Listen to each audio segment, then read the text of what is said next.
اس پہ آپ کیا کہنا چاہیں گے؟ سب سے پہلے میں یہ کہنا چاہتا ہوں کہ نہ صرف ایک شہید بھٹو کا کارکن شہید ہو گیا، مگر ایک سندھی نوجوان لڑکا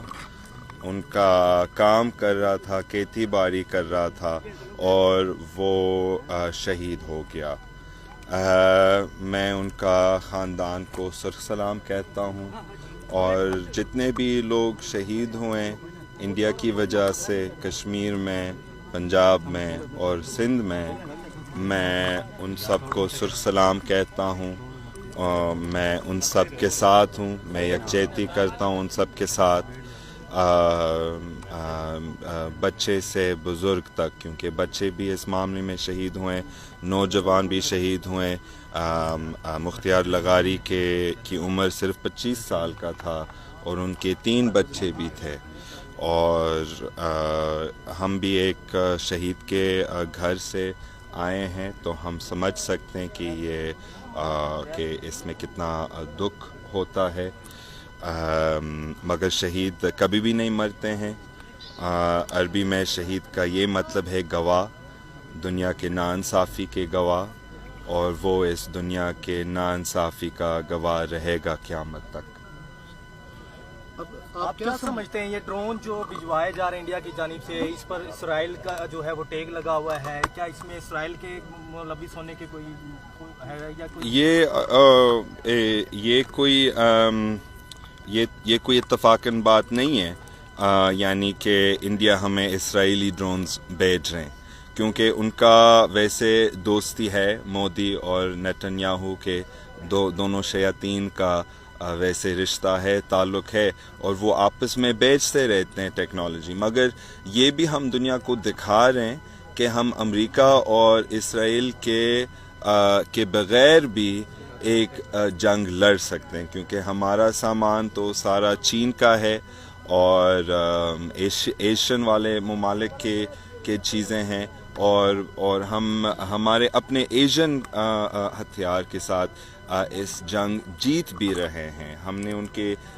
6 جنگی جہاز کو گرایا، ہمارے فوج نے ان کے 6 جنگی جہاز کو گرایا۔ ایک جو ان کا غرور تھا،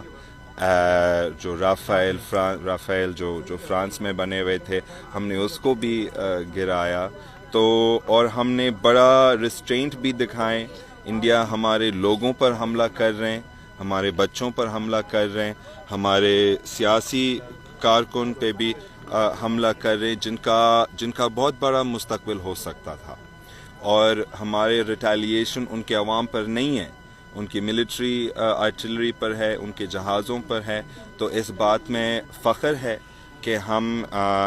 یہ لوگ جو انڈیا میں فوج ہے وہ بدتمیزی کر رہے ہیں،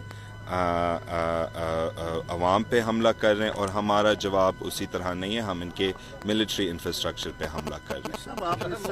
صورتحال میں گورنمنٹ کا کردار کیسے دیکھ رہے ہیں؟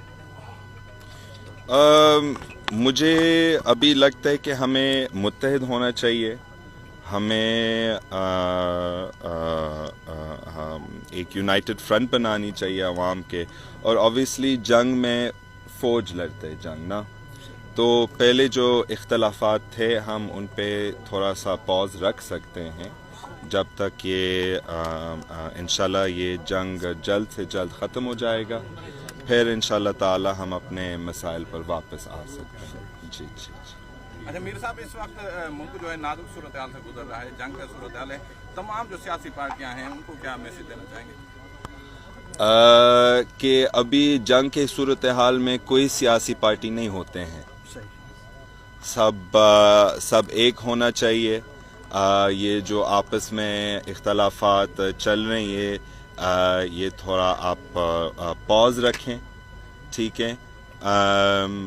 کوئی سیاسی تنظیم نہیں ہو سکتے جنگ کی صورتحال میں، صرف عوام ہوتا ہے جنگ کی صورتحال میں، اور ہماری عوام متحد کے بڑی نیڈ میں ہے۔